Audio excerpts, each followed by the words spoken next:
জন্মসূত্রে নাগরিকত্ব সীমিত করার জন্য মার্কিন প্রেসিডেন্ট ডোনাল্ড ট্রাম্পের নির্বাহী আদেশ বাতিল করে দিয়েছেন দেশটির সুপ্রিম কোর্ট। এ রায়ে স্বস্তি ফিরেছে প্রবাসীদের মধ্যে। তারা মনে করেন এই রায় যুক্তরাষ্ট্রের জন্ম নেওয়া প্রতিটি শিশুর সমান সাংবিধানিক অধিকারকে পুনর্ব্যক্ত করেছে। সুব্রত চৌধুরীর রিপোর্ট। প্রেসিডেন্ট ট্রাম্পের নির্বাহী আদেশে বলা হয়েছিল, যুক্তরাষ্ট্রে জন্ম নেওয়া কোনো শিশুর বাবা মায়ের কেউ যদি মার্কিন নাগরিক বা স্থায়ী বাসিন্দা না হন, তাহলে সেই শিশুকে স্বয়ংক্রিয়ভাবে মার্কিন নাগরিক হিসেবে স্বীকৃতি দেওয়া হবে না। সর্বোচ্চ আদালত মনে করেছে এটি সংবিধানের 14তম সংশোধনীর নাগরিকত্ব সংক্রান্ত ধারার সঙ্গে সাংঘর্ষিক। বিশেষজ্ঞদের মতে, ট্রাম্পের নির্দেশনা কার্যকর হলে প্রতি বছর প্রায় 2.5 লাখ নবজাতকের নাগরিকত্বের আইনি অবস্থান অনিশ্চিত হয়ে পড়তে পারত।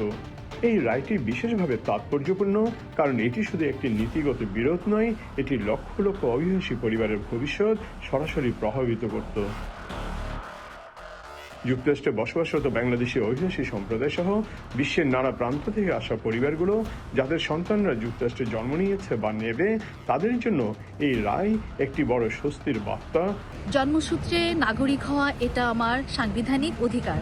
সুপ্রিম কোর্ট রায়ে এটা বহাল রেখেছেন, এটা আমরা অনেক খুশি।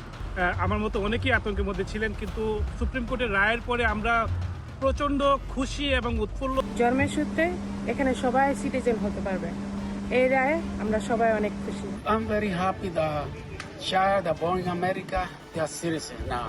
বিভিন্ন সংগঠন বলেছে, এই রায় যুক্তরাষ্ট্রে জন্ম নেওয়া প্রতিটি শিশুর সমান সাংবিধানিক অধিকারকে পুনর্ব্যক্ত করেছে। যুক্তরাষ্ট্রে বসবাসরত বাংলাদেশি অভিবাসী সহ অন্যান্য দেশের অভিবাসীদের যেসব সন্তানরা এখানে জন্মগ্রহণ করেছেন বা করবেন, তাদের জন্য সুপ্রিম কোর্টের এই রায় বিশাল একটা স্বস্তির ব্যাপার। তারা এখন উৎফুল্ল সুপ্রিম কোর্টের এই রায়ে। Subrata Chowdhury, channel I, new jersey, America. যুক্তরাষ্ট্রের স্বাধীনতা দিবস উপলক্ষে নিউ ইয়র্কে নেওয়া হয়েছে নজিরবিহীন নিরাপত্তা ব্যবস্থা। 4 জুলাইয়ের উৎসব ঘিরে শহর জুড়ে মোতায়েন করা হচ্ছে হাজার হাজার police. New York police commissioner Jessica Tisch জানিয়েছেন, স্বাধীনতা দিবসের অনুষ্ঠানকে কেন্দ্র করে কোনো নিরাপত্তা হুমকি নেই। নগরবাসী ও দর্শনার্থীদের নিরাপত্তা নিশ্চিতে সম্ভাব্য সব ধরনের সতর্কতামূলক ব্যবস্থা নেওয়ার কথা জানান মেয়র জোহরান মামদানি।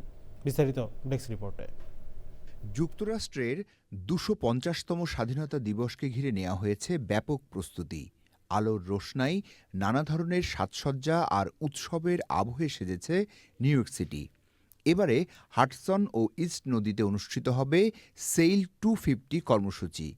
এতে অংশ নেবে প্রায় 100টি জাহাজ এবং 27,000-এর বেশি নাবিক, ক্রু সদস্য ও বিভিন্ন দেশের প্রতিনিধি।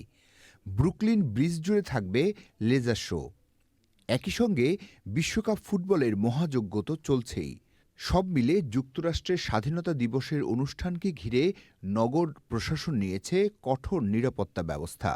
Whether you will be watching the fireworks along the East River or celebrating on streets across the city, you will see thousands of our uniformed officers out in full force. তীব্র তাপপ্রবাহের মধ্যেও নিরাপত্তা ও জরুরি চিকিৎসা সেবা নির্বিঘ্ন রাখতে সমন্বিত প্রস্তুতি নেয়ার কথা বলেছেন city mayor. The first is a series of water and air celebrations in honor of our nation's 250th anniversary.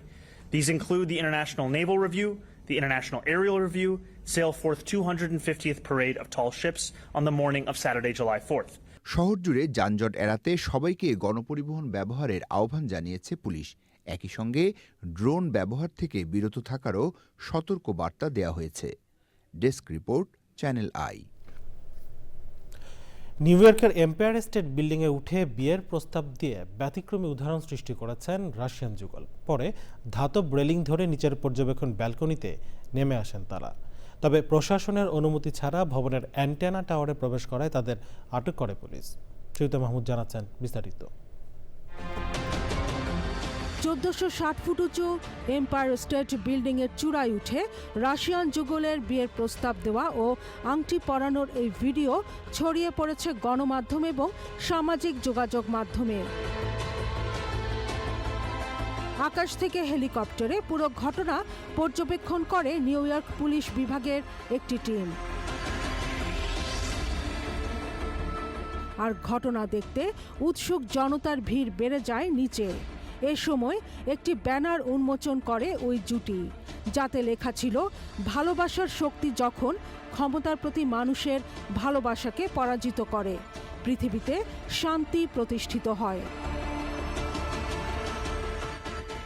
102 তলা উঁচু এম্পায়ার স্টেট ভবনের যে অংশটি জনসাধারণের জন্য উন্মুক্ত, তার চেয়েও অনেক ওপরে থাকা অ্যান্টেনায় তারা কিভাবে পৌঁছালো তা স্পষ্ট নয়। পুলিশের বডি ওর্ন ক্যামেরার ফুটেজে দেখা যায়, অ্যান্টেনায় দাঁড়িয়ে থাকা ওই জুটিকে নিচে নামিয়ে আনতে পুলিশ পাঠানো হয়েছে। আটক দুজনের নাম ইভান বেয়ারকুস ও অ্যাঞ্জেলা নিকোলাউ। 2024-এ নেটফ্লিক্সে মুক্তি পাওয়া প্রামাণ্যচিত্র স্কাই ওয়াকার্স এ লাভার স্টোরিতে অংশ নেন তারা।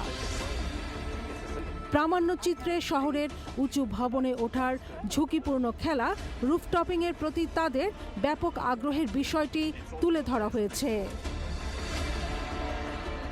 Sudipta Mahmud, channel I. যুক্তরাষ্ট্রের নিউ ইয়র্কে নিজের বোন জামাইয়ের দ্বারা ধর্ষণ ও হত্যার শিকার হয়েছেন পিএইচডি অধ্যয়নরত ভিক্টোরিয়া ক্যাসেল নামে এক শিক্ষার্থী। তদন্তকারীদের কাছে নিজেই হত্যার কথা স্বীকার করেছেন অভিযুক্ত জোসেফ হর্নার। প্রসিকিউটররা জানান, হত্যার পর জোসেফই 999-এ কল দিয়ে পুলিশ ডাকেন। পরে ঘটনাস্থল থেকে গ্রেফতার করা হয় জোসেফকে।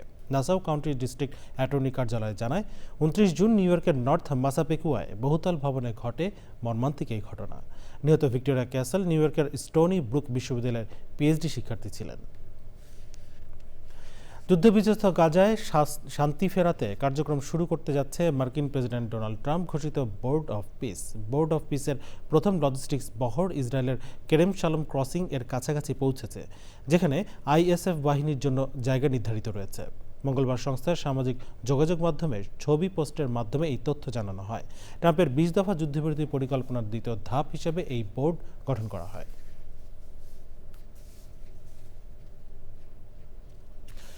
নিউ ইয়র্কে অনুষ্ঠিত হল বিশিষ্ট বাউল সাধক তাহমিন আরার রহমান লাইজুর একক সঙ্গীত অনুষ্ঠান। ফকির লালন শাহের অসাম্প্রদায়িক চেতনা বিশ্বজুড়ে ছড়িয়ে দিতেই এই আয়োজন বলে জানান আয়োজকরা। নিউ ইয়র্ক থেকে রাশেদ আহমেদের তথ্য ভিডিওচিত্র রিপোর্ট করছেন সুলতানা হিমু। তোমার দয়াবিনে চরণ আমি সাধব কি মতে শীর্ষক লালন সন্ধ্যা হয়েছে নিউ ইয়র্কে।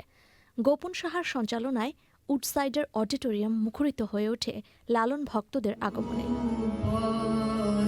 বিশিষ্ট লালন সাধক বাউল তাহমিন আরা রাইমুন লাইজুর একক পরিবেশনায় মাতোয়ারা ভক্ত, শ্রোতারা ও নিউ ইয়র্কের সংস্কৃতি অঙ্গনের বিশিষ্টজন। আপনারা সবাই জানেন লাইজুর গানকে কতটা ভালোবাসে।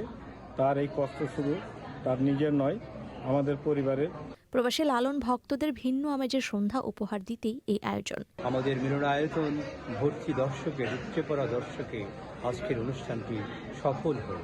আয়োজক ও লালন ভক্তদের ধন্যবাদ জানান শিল্পী তাহমিন আরা রহমান লাইজু। বাউল সম্রাট, মানবতাবাদী দার্শনিক ও আধ্যাত্মিক সাধক ফকির লালন শাহজি আজীবন গেয়েছেন মানবতার জয়। মনোমুগ্ধকর সাংস্কৃতিক আয়োজনে দূরপ্রবাস হয়ে ওঠে ফকির লালন শাহর আখড়া। Sultana Himu, channel I.